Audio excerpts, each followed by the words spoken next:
Hello everyone, welcome back to our channel. ఈరోజు మసాలా వంకాయ ఎలా చేసుకుందామో చూద్దాం. ముందుగా ఒక ప్యాన్ పెట్టుకొని దాంట్లో పల్లీలు వేసుకొని బాగా వేయించుకోవాలి. అవి వన్స్ వేగిన తర్వాత దాంట్లోకి కొద్దిగా నువ్వులను కూడా యాడ్ చేసుకోవాలి చూపించిన విధంగా. అవి కూడా కొంచెం బ్రౌనిష్ షేడ్ వచ్చేంత వరకు వాటి కూడా వేయించుకొని పక్కన తీసుకోవాలి. నెక్స్ట్ అదే ప్యాన్లో కొద్దిగా ధనియాలు, జీలకర్ర కూడా వేసుకొని అవి కూడా బాగా వేయించుకోవాలి. దీంట్లోకి ఒక చెక్క, 2 లవంగాలు, 2-3 లాలికలను కూడా వేయించుకొని అవి కూడా పక్కన తీసుకోవాలి.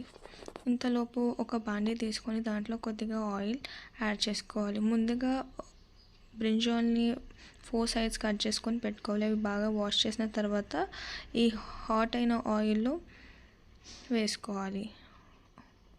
మీన్ వైల్ ముందుగా మనం వేయించుకున్న మసాలాని మనం వాటర్ వేసి బాగా మిక్సీ పట్టుకోవాలి. దీంట్లోకి కొద్దిగా కారం, కొద్దిగా పసుపు, కొద్దిగా సాల్ట్, వాటర్ వేసుకొని బాగా గ్రైండ్ చేసుకోవాలి ఒక థిక్ కన్సిస్టెన్సీలో వచ్చేదాకా. And also add ginger garlic paste.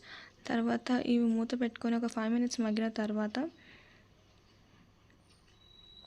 బ్రింజాల్ని పక్కన తీసుకోవాలి.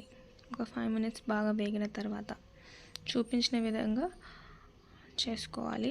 తర్వాత అదే కడాయిలో కొద్దిగా ఆయిల్ యాడ్ చేసి దాంట్లో కొద్దిగా ఆవాలు, కొద్దిగా కరివేపాకు, కొద్దిగా మిర్చి అండ్ ఆనియన్స్ కూడా యాడ్ చేసి ఇవి కూడా బాగా కలుపుకోవాలి.